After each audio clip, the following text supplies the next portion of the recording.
Yes, sir. That's what I'm talking about. Woo-wee. All right, guys, it's been a minute since we picked up a coyote, man. I'm looking at going on 2 weeks. We finally snagged one, man. It has been a tough February. February is always slow for us, but this has been just exceptionally slow. We got this dog on a scent post set.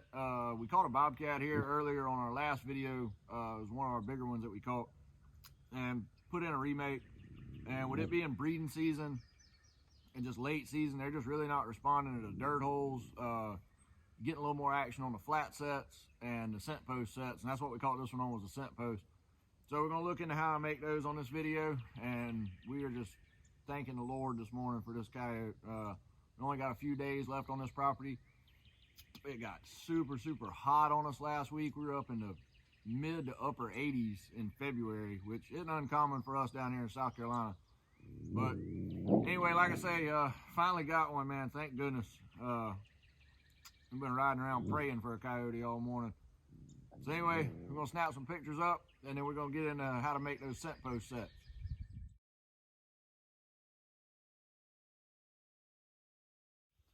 All right, so on my scent post sets, I always like to find a stick with a nice crook in it. And this is actually excellent now because this coyote's been in this trap and he's been chewing on it. He's been peeing on it. It's just loaded with scent. But I always like to find that one with a nice crook in it.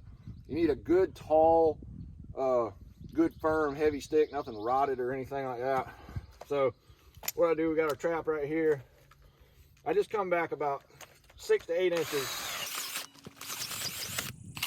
punch in a hole with my auger, and I put that stick in, pack it in good where, you know, it's not wiggly or anything. And I always face the crook away from the trap. And the reasoning behind that is I'll put my lure somewhere down, well, on the lower portion of the stick, 5 to 6 inches off the ground, and then my urine up top, and it's all on this side of the stick. And this crook prevents the coyote from wanting to work the backside because he can't get his nose up under here if that crook's pointed back. So he has to work it from the front side of the trap. And we caught a bobcat and a coyote in this set using this same exact stick. Just like any other set, you always want your trap just a little bit lower than ground level. Nice firm solid bed on it. And just like with my flat sets, I like to have that nice good bold depression on there. It just gives that animal somewhere to step down into.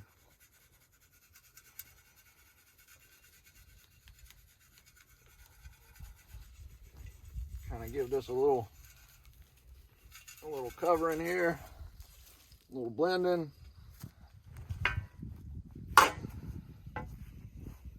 Maybe a little mound of dirt right there for a foot guide.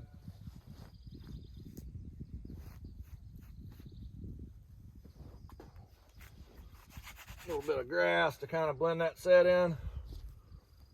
Next, our bait and lure. I always use just regular old coyote urine on this. I soak the stick down pretty good. I always use a gland lure on this. This is what I prefer anyway, is a good strong coyote gland lure. This is mine, MC's Might Catch. That's my coyote gland lure that I make. None other like it in the world. And I just give that thing a good smearing on the lower portion of that stick. And what that's going to do, that's going to cause that coyote, like I say, the crook in the stick is going to cause the coyote to work it from the backside. And when he comes and puts his nose right here on this lure or on this urine, his feet are going to be dead set on top of that trap. So that's my scent post set. I hope it helps you guys catch some coyotes.